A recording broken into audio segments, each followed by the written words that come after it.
नमस्कार। Sanskrit online classes में आप सभी का स्वागत है।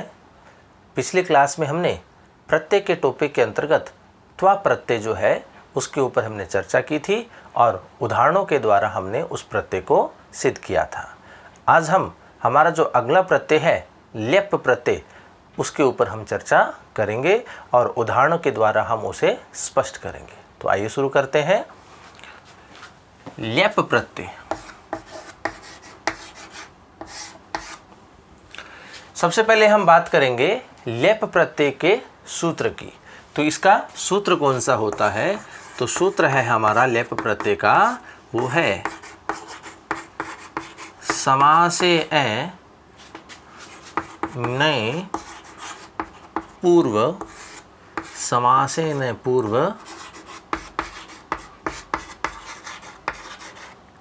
तो ल्यप,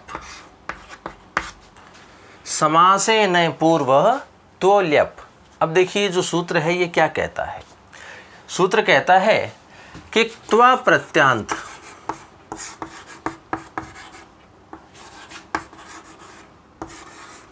शब्द से पूर्व यदि कोई उपसर्ग या अव्ययवाची शब्द हो तो दोनों मिलकर, दोनों मतलब हो गया हमारा जो त्वा प्रत्यांत जो शब्द है और उससे पहले जो उपसर्ग है, ये दोनों मिलकर समास बनाते हैं। क्योंकि समास जो होता है वो दो शब्दों के मध्य में होता है, तो समास बनाते हैं। तो समास होने से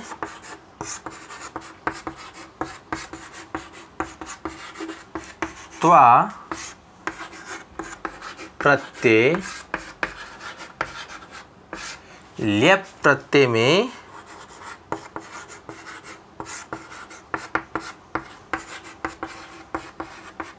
बदल जाता है।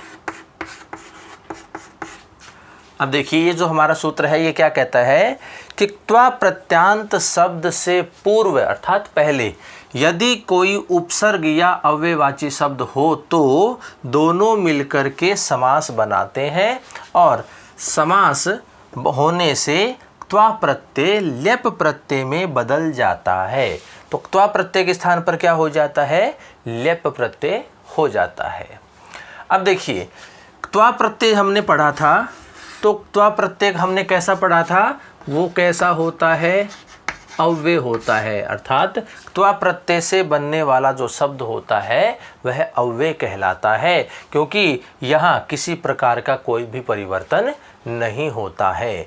त्वा प्रत्यय जुड़ने से उस शब्द में किसी प्रकार का विकार नहीं होता है, इसलिए हम त्वा प्रत्यांत जो शब्द होते हैं उनको हम अव्यय कहते हैं। अब यहाँ पर क्या स्थिति है कि त्वा के स्थान पर ही क्या हो रहा है? ल्यप हो रहा है। तो इसका मतलब ये हुआ कि ये जो ल्यप प्रत्यय है ये भी प्रत्यय कैसा हो गया? हमारा अव्यय हो गया। कि ल्यप प्रत्यय से बनने वाला जो शब्द होगा वह भी क्या कहलाएगा? अव्यय कहलाएगा, क्योंकि उसमें भी किसी प्रकार का कोई विकार या कोई परिवर्तन नहीं होता है। तो ल्यप प्रत्यय जो होता है वो अव्यय संज्ञक होता है। इससे ल्यप प्रत्यय से जुड़ करके बनने वाला जो शब्द होगा वह अव्यय होगा। जिस प्रकार से त्वा प्रत्यय जुड़ करके जो शब्द बनता है वह अव्यय होता है। तो ये बात हुई क्लियर हमारी कि समासे नए पूर्व तो ल्यप। ये क्या कहता है कि त्वा प्रत्यांत शब्द से पूर्व यदि कोई उपसर्ग या अव्ययवाची शब्द हो तो दोनों मिलकर के समास बनाते हैं और समास होने से त्वा प्रत्यय ल्यप प्रत्यय में बदल जाता है। अब देखिए बात करेंगे आगे ल्यप प्रत्यय को लेकर के कि ल्यप जो प्रत्यय होता है उसमें क्या शेष रहता है? उसमें केवल यह शेष रहता है, क्योंकि यहाँ पर ये जो लय है इसकी इत संज्ञा होकर के लोप हो जाएगा, यहाँ पे जो पै है इसकी भी इत संज्ञा होकर के लोप हो जाएगा। तो केवल क्या बचेगा? यह बचेगा। तो लेप प्रत्यय में क्या बचता है? केवल यह शेष रहता है। अब देखिए स्थिति क्या है आगे कि लेप प्रत्यय जो होता है हमने जाना कि त्वा प्रत्यय के स्थान पर होता है और ये अव्यय संज्ञक होते हैं। लेप प्रत्यय में शेष क्या रहता है, यह शेष रहता है।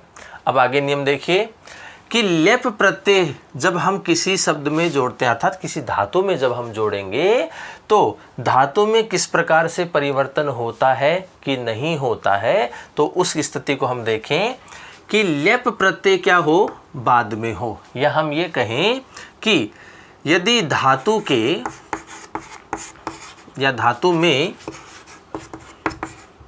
ह्रस्व ए ई उ री हो तो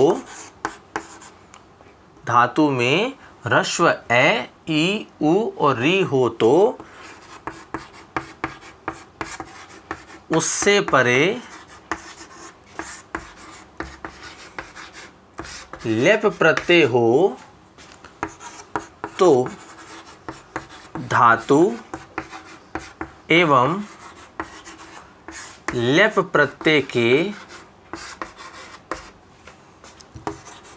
ये के मध्य, क्योंकि लेप प्रत्यय में क्या बचेगा, केवल यह बचेगा, तो लेप प्रत्यय के ये के मध्य तुक जिसका क्या शेष रहता है, तय शेष रहता है, तुक का आगम होता है, तुक का आगम होता है। अब देखिए स्थिति क्या है, यदि धातु में ह्रस्व अर्थात लघु या छोटा ए हो, ई हो, उ हो या फिर क्या हो, री हो, ये सारे लघु हैं, और उसके बाद में क्या हो, लेप प्रत्यय हो, तो हम क्या करेंगे, उस धातु को और उस लेप प्रत्यय में जो यह शेष रहता है उन दोनों के मध्य में तुक अर्थात उसमें कै की संज्ञा होकर के लोप हो जाएगा, तय की ऊ की संज्ञा होकर के लोप हो जाएगा, तो क्या बचेगा, केवल तय बचेगा। तो हम क्या करेंगे, तुक अर्थात तय का आगम करेंगे। तो मान लीजिए स्थिति क्या होती है, ये है, यहाँ धातु कैसी है, लघु है, इनमें से कोई है, आगे लेप प्रत्यय का यह बचा हुआ है, तो इन दोनों के मध्य में हम क्या कर देंगे, तुक का आगम कर देंगे, अर्थात हम वहाँ पर आधा तय जोड़ देंगे। यदि धातु कैसी हो, व्यंजनांत हो, व्यंजन अंत वाली यदि धातु है तो उसमें हम तुक का आगम नहीं करेंगे। ये स्थिति कहाँ होगी, ऐसी स्थिति में होगी यदि धातु ए ह्रस्व ई, ह्रस्व उ और ह्रस्व री यदि होती है धातु में और आगे लेप प्रत्यय हो, तभी हम मध्य में तुक का आगम करेंगे। और यदि व्यंजन अर्थ वाली धातु व्यंजनांत है या फिर इनका दीर्घ रूप है तो हम वहाँ पर तुक का आगम नहीं करेंगे। तो ये स्थिति यहाँ पर ही केवल लागू होती है। देखिए सबसे अच्छी जो पहचान है कि हम कैसे पहचाने कि शब्द में लेप प्रत्यय जुड़ा हुआ है, तो हम क्या करेंगे, धातु से पहले देखेंगे। यदि धातु से पहले कोई उपसर्ग जुड़ा हुआ है और आगे अंत में हमें यह भी दिखाई दे रहा है, तो इसका मतलब है वहाँ पर कौन सा प्रत्यय है, लेप प्रत्यय है। निश्चित रूप से वहाँ पर कौन सा प्रत्यय होगा, लेप प्रत्यय होगा। यदि धातु से पहले हमें उपसर्ग दिखाई देता है और अंत में हमें यह भी दिखाई देता है तो निश्चित रूप से वहाँ पर लेप प्रत्यय होता है। तो ये एक इसकी पहचान भी है कि लेप प्रत्यय को हम कैसे पहचानें, ठीक है ना। तो ये स्थिति है, ये कुछ हमारे नियम भी हैं लेप प्रत्यय को लेकर के। अब देखिए हम उदाहरण के द्वारा इस लेप प्रत्यय को हम सिद्ध करते हैं। अब देखिए सबसे पहले है हमारा उदाहरण आता है आ प्लस गम धातु है और लेप प्रत्यय है। ये स्थिति है कि धातु हमारी गम है, आगे उसके लेप प्रत्यय जुड़ा हुआ है। हम क्या करेंगे, उससे पहले किसी न किसी एक उपसर्ग को रखेंगे। तो हमने यहाँ पर क्या रख दिया, आ उपसर्ग रख दिया, गम धातु हो गई, लेप प्रत्यय हो गया। अब देखिए यहाँ पर क्या शब्द बनेगा। हमें पता है कि लेप प्रत्यय में क्या शेष रहता है, यह शेष रहता है। अब देखिए कहीं कोई परिवर्तन हमारा यहाँ पर नहीं होगा। धातु कैसी है, व्यंजन अंत वाली है, तो हम यहाँ मध्य में तय का आगम नहीं करेंगे। तो यहाँ नहीं करेंगे, तो स्थिति क्या बन जाएगी, सीधी सीधी आगम्य, इस प्रकार से स्थिति बन जाएगी। हम यहाँ पर किसी प्रकार का विसर्ग या किसी प्रकार की विभक्ति का प्रयोग नहीं करेंगे, क्योंकि ये कैसा है, अव्यय प्रत्यय है। अव्यय में हम किसी भी प्रकार की विभक्ति का प्रयोग नहीं करते हैं। तो ये सीधा सीधा क्या बन गया, आगम्य, इस प्रकार से बन जाता है। देखिए विकल्प, ये तो है पक्ष में, विकल्प से इसका दूसरा रूप बनता है। जब हम विकल्प से इसको बनाना चाहें तो हम क्या करते हैं कि जो अनुनासिक वर्ण है धातु में, उस अनुनासिक वर्ण का हम क्या कर देंगे, लोप कर देंगे। जब हम अनुनासिक वर्ण का लोप कर देंगे तो स्थिति क्या बन गई, आ प्लस गे प्लस और लेप, ये स्थिति बन गई। लेप में क्या शेष रहा, यह शेष रहा। अब देखिए हमारी ये जो धातु का जो रूप है ये कैसा हो गया, ए अंत वाला, अर्थात इसमें ह्रस्व ए दिखाई हमें दे रहा है। तो हमारा नियम क्या था, यदि धातु में ह्रस्व ए, ई, उ और री दिखाई दे और आगे लेप प्रत्यय का ये हो, तो दोनों के मध्य में हम क्या कर देंगे, तुक का आगम कर देंगे, जिसमें शेष क्या रहता है, तय शेष रहता है। तो देखिए स्थिति क्या बन जाएगी, आ गे, तुक का आगम करेंगे तो तय आधा बचेगा और आगे क्या बचा हुआ है, ये, तो ये क्या बन गया, आगत्य।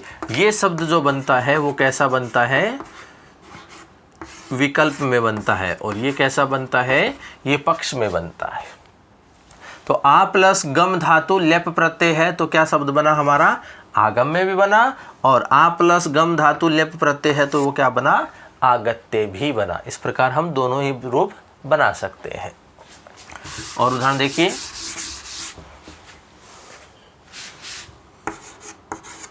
निर उपसर्ग है, गम धातु है और लेप प्रत्यय है। तो लेप प्रत्यय में क्या शेष रहा, यह शेष रहा। तो देखिए कहीं कोई परिवर्तन नहीं होगा और सीधा सीधा हम क्या कर देंगे, इन समस्त वर्णों का सम्मेलन कर देंगे। तो ये क्या बना, नी रहा, रे आधा है, आगे गे व्यंजन है तो रे कहाँ चला जाएगा, इसके ऊपर चला जाएगा। आधा मैं बचा हुआ है, आगे यह बचा हुआ है, क्या बन गया, निर्गम्य। तो ये तो बना पक्ष में। विपक्ष में बनाएंगे अर्थात विकल्प में बनाएंगे तो क्या कर देंगे, देखिए यहाँ अनुनासिक वर्ण है, इसका लोप कर देंगे। लोप करेंगे तो धातु का रूप ह्रस्व ए वाला हो जाएगा, तो हम क्या करेंगे, तुक का आगम करेंगे। तो स्थिति क्या बन जाएगी फिर, निर प्लस गे प्लस तय प्लस ये स्थिति बन गई। अब हम इनका वर्ण सम्मेलन कर दें। नी रे आधा है, आगे व्यंजन है, ऊपर चला गया, तय आधा बचा हुआ है, ये बचा हुआ है, तो क्या बन गया, निर्गत्य। तो यहाँ निर उपसर्ग है हमारा, गम धातु है, लेप प्रत्यय है, तो क्या बना, निर्गम्य। और हम क्या बना सकते हैं, निर्गत्य भी हम इसको बना सकते हैं। ये विकल्प में है, ये पक्ष में है, तो ये हमारे दोनों शब्द बनते हैं। और उदाहरण देखिए,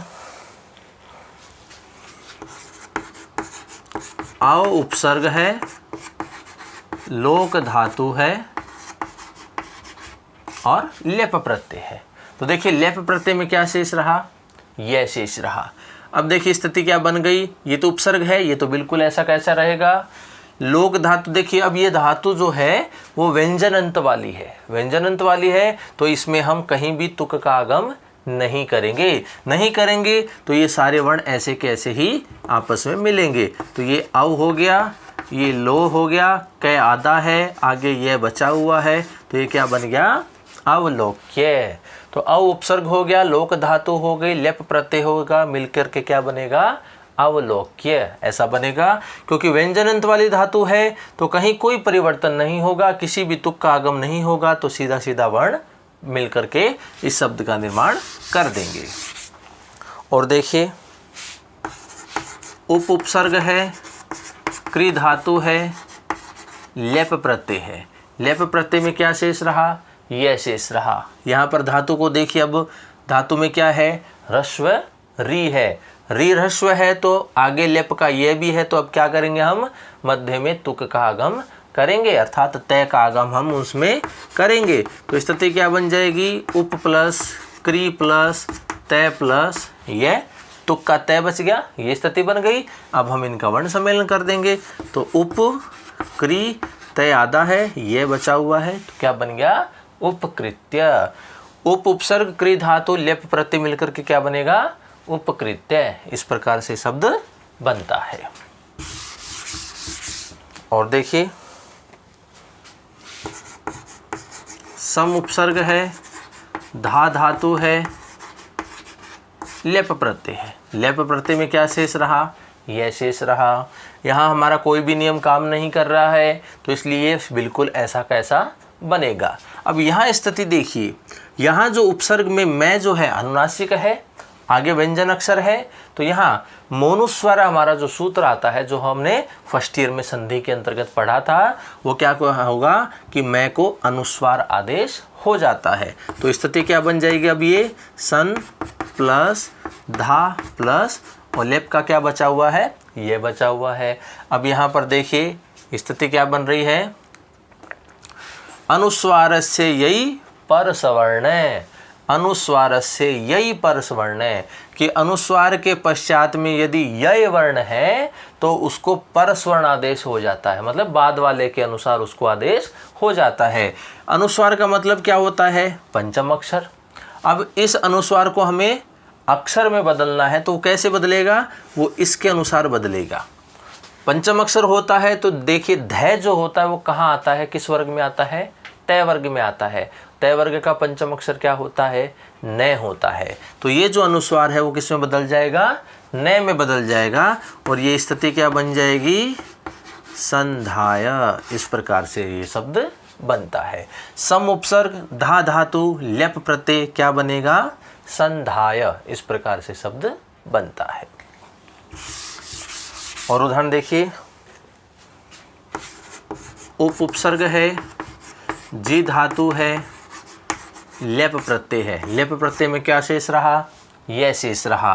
धातु कैसी है, ह्रस्व ई इसमें है। हम क्या करेंगे, दोनों के मध्य में तुक का आगम करेंगे। तो स्थिति क्या बनी, उप प्लस जी प्लस तुक का तय शेष रहा और यह बचा हुआ है। वर्ण सम्मेलन करेंगे, स्थिति बन जाएगी उपजित्य। इस प्रकार से शब्द बनता है। तो उप उपसर्ग है, जी धातु है, लेप प्रत्यय है, मिलकर के क्या बनेगा, उपजित्य। इस प्रकार से शब्द बनता है। और देखिए उदाहरण, परि उपसर्ग है, तेज धातु है, लेप प्रत्यय है। लेप प्रत्यय में क्या शेष रहा, यह शेष रहा। धातु कैसी है, व्यंजन अंत वाली है, कोई परिवर्तन नहीं होगा, बिल्कुल ऐसा का ऐसा हम इसको लिख देंगे। तो ये क्या बन गया, अपरित्यज्य। अपरित्यज्य व्यंजन अंत वाली धातु है, इसलिए कोई परिवर्तन नहीं होगा और सारे वर्ण आपस में हम उसको मिला देंगे। और देखिए, प्र उपसर्ग है, दु है धातु है, लेप प्रत्यय है। लेप में क्या शेष रहा, यह शेष रहा। व्यंजन अंत वाली धातु है, कोई परिवर्तन नहीं होगा, जो है जैसा है वैसा का वैसा हम इसको लिख देंगे। हम मिलाकर के है और यह को इस प्रकार से भी लिख सकते हैं, या फिर हम इसको इस प्रकार से भी लिख सकते हैं, दोनों ही प्रकार सही है। तो प्र उपसर्ग दु है धातु, लेप प्रत्यय मिलकर के क्या बन जाएगा, प्रदुह्य। क्योंकि व्यंजन अंत वाली धातु है तो कोई परिवर्तन कहीं पर भी नहीं होगा। और देखिए, आ उपसर्ग है, धृ धातु है, लेप प्रत्यय है। लेप में क्या शेष रहा, यह शेष रहा। धातु कैसी है, री अंत वाली है, ह्रस्व ई है इसमें है, तो दोनों के मध्य में हम किसका आगम करेंगे, तुक का आगम करेंगे। और तुक में क्या शेष रहता है, तय शेष रहता है। और आगे ये बचा हुआ है, वर्ण सम्मेलन करेंगे तो ये स्थिति क्या बनती है, आधृत्य। आधृत्य। तो आ उपसर्ग है, धृ धातु है, लेप प्रत्यय है, मिलकर के क्या बनेगा, आधृत्य। इस प्रकार से शब्द हमारा बनता है। और देखिए, आ उपसर्ग है, नी धातु है और लेप प्रत्यय है। लेप में क्या शेष रहा, यह शेष रहा। अब यहाँ देखिए, ई तो है लेकिन कैसी है, दीर्घ रूप है। यहाँ पे हमारा नियम क्या था, ह्रस्व होना चाहिए। यदि ह्रस्व होता है, आगे लेप का यह होता है, तो मध्य में हम तुक का आगम करते हैं। लेकिन यहाँ पर यदि व्यंजन अंत वाली धातु हो या दीर्घ रूप वाली धातु हो, वहाँ हम किसी प्रकार का परिवर्तन नहीं करेंगे। तो फिर स्थिति क्या है, जो है जैसी है वैसे की वैसी बन जाएगी और ये क्या बन जाता है, आनीय। इस प्रकार से शब्द हमारा बनता है। और उदाहरण देखिए, आ उपसर्ग है, दा धातु है, लेप प्रत्यय है। लेप में क्या शेष रहा, यह शेष रहा। आ है, इसमें दीर्घ रूप है, कोई परिवर्तन नहीं होगा। तो जो है जैसा है वैसा का वैसा लिखेंगे और क्या हो जाएगा, ये आदाय। इस प्रकार से शब्द बनता है। एक और देखिए, वी उपसर्ग है, मुच धातु है, लेप प्रत्यय है। लेप प्रत्यय में क्या शेष रहा, यह शेष रहा। धातु कैसी है, व्यंजन अंत वाली है, तो किसी प्रकार का कोई परिवर्तन नहीं होगा और जो वर्ण हमारे पास है वैसा का वैसा हम यहाँ पर लिख देते हैं। तो क्या बन गया हमारा, विमुच्य। इस प्रकार से शब्द हमारा बनता है। तो अनेक ऐसी धातु हो सकती है जिनसे पूर्व में हमारे पास कोई न कोई उपसर्ग होगा, बाद में हमारे पास लेप प्रत्यय होगा। तो जिस प्रकार हमने यहाँ शब्द बनाए उसी प्रकार से हम यहाँ पर शब्द अनेक बना सकते हैं। तो हमारा जो आज का प्रत्यय है वो था लेप प्रत्यय। तो लेप प्रत्यय के जो नियम है उसको हम एक बार फिर से रिवाइज कर लेते हैं कि लेप जो प्रत्यय होता है उसका सूत्र आता है समासे नए पूर्व तो लेप। अर्थात ये जो हमारा सूत्र है ये क्या कहता है कि त्वा प्रत्यांत शब्द से पूर्व यदि कोई उपसर्ग हो तो शब्द और जो हमारा उपसर्ग है, जो धातु है और जो उपसर्ग है वो मिलकर के समास का निर्माण करते हैं। और समास होने पर त्वा प्रत्यय के स्थान पर लेप प्रत्यय होता है। हमारा जो त्वा प्रत्यय है वो अव्यसंज्ञक होता है क्योंकि उसके रूप नहीं चलते हैं। जब त्वा प्रत्यय के स्थान पर लेप प्रत्यय हो रहा है तो नियम हमारे वही है, इसलिए लेप प्रत्यय भी हमारा कैसा हो जाता है, अव्यसंज्ञक हो जाता है। अर्थात लेप प्रत्यय से बनने वाला जो शब्द होगा वह भी अव्यय होगा, उनके भी रूप नहीं चलेंगे। लेप प्रत्यय के अंतर्गत यह शेष रहता है, ले और पै की इत्संज्ञा होकर के उनका लोप हो जाता है। फिर बात आती है उसके नियम की, लेप प्रत्यय यदि हो और पहले धातु में किस प्रकार से परिवर्तन होगा। तो यदि धातु में ह्रस्व ए, ई, उ और री यदि है और उसके बाद में लेप प्रत्यय का यह है तो दोनों के मध्य में तुक का आगम करेंगे और तुक में केवल तय शेष रहता है और हम शब्दों को, उन वर्णों को मिला करके शब्द का निर्माण कर देंगे। यदि व्यंजन अंत वाली धातु है या फिर दीर्घ रूप वाली धातु है तो उसमें तुक का आगम नहीं करेंगे, अर्थात हम किसी भी तरह का परिवर्तन वहाँ पर नहीं करेंगे और जो हमारे पास वर्ण है उन सभी वर्णों को हम आपस में मिला करके शब्द का निर्माण करेंगे, जैसा हमने यहाँ पर अनेक उदाहरणों के साथ किया था। तो इस प्रकार आज हमने लेप प्रत्यय के बारे में जाना और उदाहरण के द्वारा हमने लेप प्रत्यय को सिद्ध किया, उसको हमने स्पष्ट किया। तो अगली क्लास में हम अगले प्रत्यय के ऊपर चर्चा करेंगे। तो आज की क्लास में इतना ही। धन्यवाद।